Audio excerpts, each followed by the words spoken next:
Welcome to my channel fiction by Ian. আমি ওয়ন, আর এটাই ফিকশন বাই ইয়ান, যেখানে ছোট গল্পগুলো নতুন রঙে নতুনভাবে উঠে আসবে। আমার গল্প যদি আপনার ভালো লাগবে তাহলে একটি লাইক করে দেবেন, আর আপনি আমার ভিডিও প্রথমবার দেখলে সাবস্ক্রাইব করে পাশে থাকবেন। চলুন শুরু করি আজকের গল্প। গ্রামের নাম ছিল বাঁশবাড়ি। এটি একটি ছোট, শান্ত গ্রাম, যেখানে সারাক্ষণ হাসি খুশি আর শান্তির পরিবেশ বিরাজমান। তবে এই শান্ত পরিবেশের মাঝে একটা রহস্য ছিল। গ্রামের এক প্রান্তে একটি পুরনো বাড়ি দাঁড়িয়েছিল। বাড়িটি বেশ অনেক বছর ধরে বন্ধ ছিল, আর সবাই জানত যে সেখানে কিছু অদ্ভুত ঘটনা ঘটত। গ্রামবাসীরা বলত ওখানে ভূত থাকে, আর সুতরাং কেউ কখনোই সেখানে যেতে সাহস পায়নি। তবে একদিন গ্রামে এক নতুন যুবক এলো, নাম তার রোহিত। রোহিত ছিল এক দুঃসাহসী ছেলে, যার মধ্যে কল্পনার কোনো অভাব ছিল না। শহর থেকে এসেছে এবং গ্রামকে একটি নতুন দৃষ্টিভঙ্গিতে দেখার জন্য সে বেশ উৎসাহী ছিল। একদিন গ্রামে বসে রোহিত গ্রামের কিছু পুরনো মানুষকে কথা বলতে শুনল। তারা কথা বলছিলেন সেই পুরনো বাড়ির সম্পর্কে। ওই বাড়িতে ভূত থাকে, একজন বৃদ্ধ বললেন। ভূত? আরে, তুমি কি পাগল? কিছুই না, এ সব বুড়ো বুড়ির গল্প, রোহিত বলল। তাহলে তুমিই গিয়ে দেখো, বৃদ্ধ হাসি দিয়ে বললেন।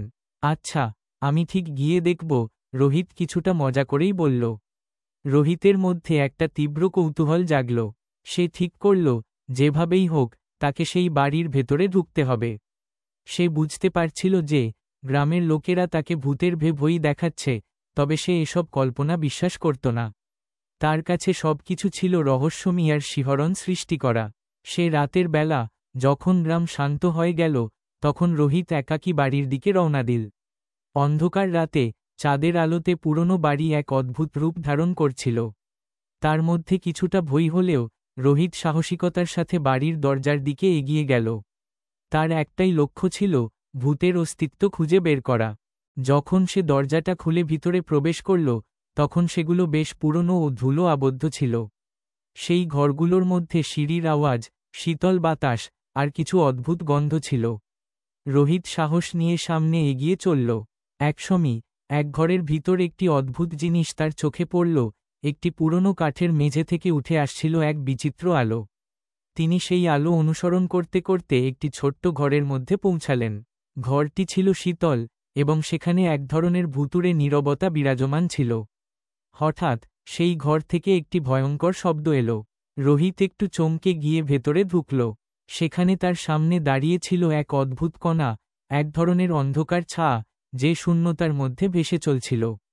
রোহিত কোনো ভয় না পেয়ে সেই ছায়ার দিকে এগিয়ে গেল। ছায়াটি হঠাৎ বলল, তুমি এসেছ, রোহিত। রোহিত ভয় পেল না, বরং উত্তর দিল, তুমি কে? তুমি ভূত তো না? ছায়াটি হাসল, হ্যাঁ, আমি ভূত। তবে আমি কোনো ভয়ঙ্কর ভূত নই। আমি সেই যে বহু বছর আগে এখানে মারা গিয়েছিলাম, কিন্তু আমি এখন একাকী। রোহিত আরও অবাক হল।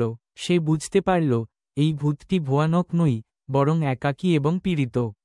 ছায়াটি বলল, আমার জীবন তো শ্বাসরুদ্ধকর ছিল। আমার মৃত্যুর পর আমার আত্মা এখানে আটকে গেছে। তোমরা মানুষরা জানো না, আমাদেরও এক জীবনের প্রয়োজন ছিল। রোহিত তখন ভূতটির কাছে জানতে চাইল, তুমি কি চাও? ভূতটি উত্তর দিল, আমি চাই তুমি আমাকে মুক্তি দাও। আমি জানি আমার কারণে কেউ ভয় পায়, কিন্তু আমি আসলে তোমাদের কোনো ক্ষতি করতে চাই না। রোহিত কিছুক্ষণ ভেবেছিল, তারপর বলল, তাহলে তোমাকে মুক্তি দেওয়ার জন্য আমি কি করতে পারি? ভূতটি বলল, তোমার সাহস আর সহানুভূতি আমাকে মুক্তি দিতে পারে। তুমি যদি আমার ভয়ের কারণ বুঝে আমাকে শান্তি দিতে পারো, তবে আমি মুক্ত হতে পারব। রোহিত বুঝতে পারল, ভূতের ভয় শুধু মানুষের কল্পনা নয়, বরং ভয় তার নিজের আতঙ্কের মধ্যে ছিল। সে তখন ভূতটির কাছে গিয়ে বলল, আমি তোমাকে মুক্তি দেব। রোহিত ভূতটির কথা শোনার পর রাতের অন্ধকারে সে অনেকটা সময় কাটাল। তার মধ্যে এক নতুন শক্তি এবং সাহস জন্মেছিল। সে বুঝেছিল, শুধু সাহস দেখানোই যথেষ্ট নয়, কখনো কখনো অন্যের দুঃখ কষ্ট অনুভব করাও জরুরি। এরপর থেকে রোহিত নিয়মিত সেই বাড়িতে আসত।